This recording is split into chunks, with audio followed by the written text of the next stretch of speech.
ओम जयंती मंगला काली भद्र काली कपालिनी दुर्गा क्षमा शिवा धात्री स्वाहा स्वधा नमस्तुते। बंधुजनों, अब हम माँ दुर्गा श्री दुर्गा सप्तशती के 7वें अध्याय का श्रवण करेंगे। तो बोलिए जय माता दी, जय माता दी, जय माता दी। इससे पहले 6 अध्याय का वीडियो अपलोड किए जा चुके हैं। यदि आपने उन्हें नहीं सुना है तो उसे जरूर सुने। तो चलिए 7वां अध्याय शुरू करते हैं। मैं मातंगी देवी का ध्यान करता हूँ। वे रत्नमय सिंहासन पर बैठकर पढ़ते हुए तोते का मधुर शब्द सुन रही हैं। उनके शरीर का वर्ण श्याम है। वे अपना एक पैर कमल पर रखे हुए हैं और मस्तक पर अर्धचंद्र धारण करती हैं तथा कहार पुष्पों की माला धारण किए वीणा बजाती हैं। उनके अंग में कसी हुई चोली शोभा पा रही है। वे लाल रंग की साड़ी पहने हाथ में शंखमय पात्र लिए हुए हैं। उनके वदन पर मधु का हल्का हल्का प्रभाव जान पड़ता है और ललाट में बिंदी शोभा दे रही है। ऋषि कहते हैं, तदंतर शुम्भ की आज्ञा पाकर वे चंड मुंड आदि दैत्य चतुरंगिनी सेना के साथ अस्त्र शस्त्रों से सुसज्जित हो चल दिए। फिर गिरिराज हिमालय के स्वर्ण में ऊंचे शिखर पर पहुंचकर उन्होंने सिंह पर बैठी देवी को देखा। वे मंद मंद मुस्कुरा रही थी। उन्हें देखकर दैत्य लोग तत्परता से पकड़ने का उद्योग करने लगे। किसी ने धनुष तान लिया, किसी ने तलवार संभाली और कुछ लोग देवी के पास आकर खड़े हो गए। तब अंबिका ने उन शत्रुओं के प्रति बड़ा क्रोध किया।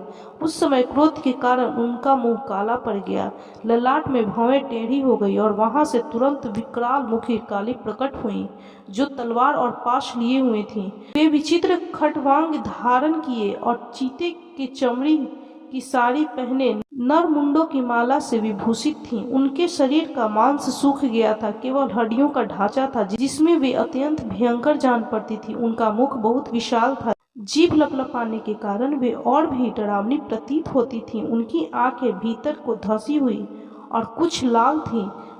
वे अपनी भयंकर गर्जना से संपूर्ण दिशाओं को गुंजा रही थीं। वे बड़े बड़े दैत्यों का वध करती हुई वे कालिका देवी बड़े वेग से दैत्यों की उस सेना पर टूट पड़ी और उन सब को भक्षण करने लगी।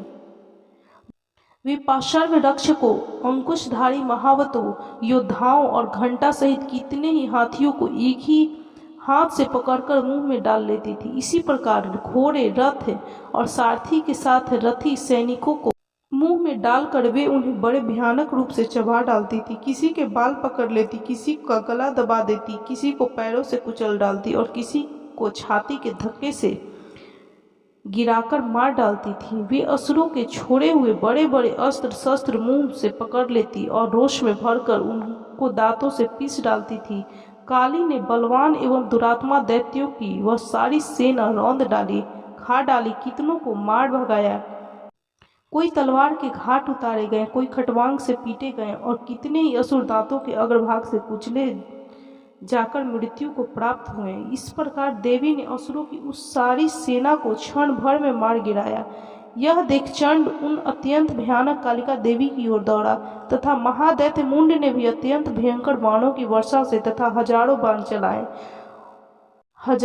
चलाए हुए चक्रों से उन भयानक नेत्रों वाली देवी को आच्छादित कर दिया। वे अनेकों चक्र देवी के मुख में समाते हुए ऐसे जान पड़े मानो सूर्य के बहुतेरे मंडल बादलों के उदर में प्रवेश कर रहे हों। तब भयंकर गर्जना करने वाली काली ने अत्यंत रोष में भरकर विकट अट्टास किया। उस समय उनके विकराल बदन के भीतर कठिनता से देखे जा सकने वाली दांतों की प्रभा से वे अत्यंत उज्जवल दिखाई देती थी। देवी ने बहुत बड़ी तलवार हाथ में ले हंग का उच्चारण करके चंड पर धावा बोल दिया। उसके केश पकड़कर उसी तलवार से उसका मस्तक काट डाला। चंड को मारा गया देखकर मुंड भी देवी की ओर दौड़ा। तब देवी ने रोष में भरकर उसे भी तलवार से घायल करके धरती पर सुला दिया।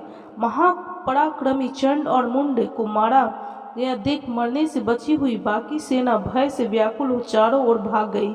तदंतर काली ने चंड और मुंड का मस्तक हाथ में ले चंडिका के पास जाकर प्रचंड अट्टास करते हुए कहा, देवी, मैंने चंड और मुंड नामक इन 2 महा पशुओं को तुम्हें भेंट किया है। अब युद्ध में तुम शुंभ और निशुंभ स्वयं ही वध करना। ऋषि कहते हैं, वहां लाए हुए उन चंड मुंड नामक महादैत्यों को देखकर कल्याणमयी चंडी ने काली से मधुर वाणी में कहा, देवी तुम चंड और मुंड को लेकर मेरे पास आई हो, इसलिए संसार में चामुंडा के नाम से तुम्हारी ख्याति होगी। इस प्रकार श्री मार्कंडेय पुराण में सवर्णिक मनवंतरी की कथा के अंतर्गत देवी महात्म्य में चंड मुंड वध नामक 7वां अध्याय पूरा हुआ। तो बोलिए ओम जयंती मंगला काली भद्रकाली कपालिनी दुर्गा क्षमा शिवा धात्री स्वाहा स्वधा नमस्तुते। बंधुजनों, ये 7वां अध्याय संपन्न हुआ। इससे पहले 6 अध्याय का वीडियो अपलोड किया जा चुका है। यदि आपने नहीं सुना है तो उसका श्रवण भी आप जरूर करें। माँ जगदम्बा, माँ दुर्गा आपकी सभी मनोकामनाओं की पूर्ति करेंगी। आपके जीवन के हर दुख को, हर कष्ट को वो दूर करेंगी और आपके जीवन में हर खुशहाली को लाएंगी जो आपको चाहिए। तो बोलिए जय माता दी, जय माता दी, जय माता दी। बंधुजनों, यदि आपको यह वीडियो अच्छा लगा हो, माता रानी का यह 7वां अध्याय सुनने में अच्छा लगा हो, तो कृपया वीडियो को लाइक कीजिए, शेयर कीजिए और चैनल को सब्सक्राइब करना बिल्कुल भी ना भूलें।